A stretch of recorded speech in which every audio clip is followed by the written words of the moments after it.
Assalamualaikum warahmatullahi wabarakatuh. Salam sejahtera dan salamnya di ilmu amalan membaca. Nama yang diberi Nurfiria Syakirah binti Nurdin, seorang pelajar dari kelas 5 KM1 dan bersekolah di Sekolah Menengah Kebangsaan Lunas. Sudah dipukul bau di lembah, sayangnya kelak terlepas jala. Madah diungkap dan dipersembah, dengan bismillah kita bermula. Pada hari ini, saya ingin mengupas tentang sebuah buku yang sejak akhir-akhir ini telah menarik perhatian saya. Buku ini bertajuk Arkitek Jalanan. Buku ini dikarang oleh Timi Abdullah dan diterbitkan di Iman Publication. Halaman buku ini berjumlah 330 buah muka surat dan mengandungi 22 bab di dalamnya. Arkitek Jalanan ini sebenarnya adalah sambungan Pelukis Jalanan yang merupakan buku pertama beliau. Namun, Arkitek Jalanan adalah apa yang berlaku sebelum, semasa dan selepas lahirnya Pelukis Jalanan. Buku-buku ini termasuk di dalam siri jalanan yang mempunyai jumlah 4 buah buku kesemuanya dan juga merupakan karya terawal yang dikeluarkan oleh Timi Abdullah. Seperti karya Timi yang sebelum ini sudah saya baca, iaitu Empire. Kekuatan Arkitek Jalanan juga adalah pada kata-kata dan cetusan-cetusan pendapat yang dikongsikan oleh penulis ini sendiri di dalam buku yang terbitnya. Di dalam Arkitek Jalanan ini, Timi dan Ahmad, seorang sahabatnya, bersama-sama mengharungi akhir tahun sebagai pelajar jurusan Seni Bina. Buku ini pada saya lebih banyak memaparkan keakraban Timi dan Ahmad sebagai sahabat yang baik. Apa yang saya kagum tentang persahabatan mereka adalah walaupun sering bertengkar mulut atau tidak bersependapat, namun mereka juga saling berbagi semangat dan dorongan ketika jatuh sama mereka untuk meneruskan pengajian mereka dengan cemerlang di kota London.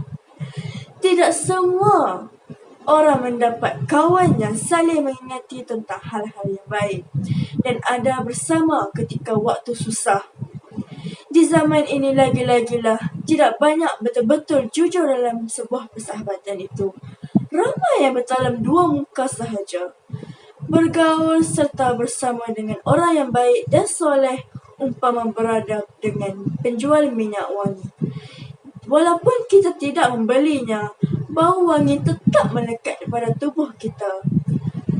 Namun, bergaul serta bersama dengan orang yang buruk akhlaknya, umpama berada dekat dengan pembakar besi.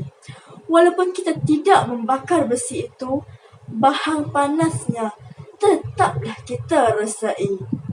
Seterusnya, pada bab 9 yang diberi tajuk Tua adalah bab yang paling memberi kesan kepada saya.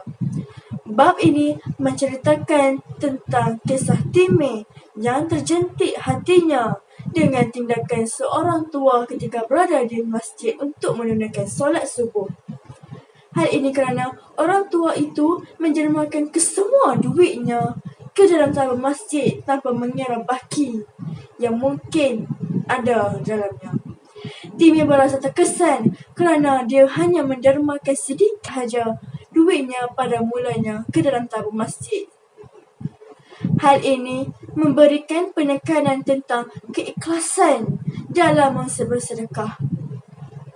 Bersedekah tidak akan pernah membuatkan seseorang itu miskin. Malahan, bertambah rezekinya pada sesuatu yang mungkin tidak kita sangka-sangka. Sedekah juga tidak hanya dikira melalui wang tunai, namun barang juga dapat kita melakukannya. Tangan yang memberi adalah lebih baik daripada tangan yang menerima. Sedekah ini perkara yang mudah sebenarnya, tetapi pada hakikat sekarang, tidak ramai yang mampu melakukannya di dalam kekacauan ekonomi yang melanda di negara kita saat-saat ini. Hal ini demikian dapat membuka mata saya dan mata hati saya untuk lebih peka dengan keadaan sekeliling. Akhir kata yang saya dapat ucapkan, membaca itu jabatan ilmu. Pengetahuan yang kita dapat daripada membaca tidak pernah akan merugikan diri kita sendiri. Orang yang malas membaca sama sahaja dengan orang yang tidak pandai membaca.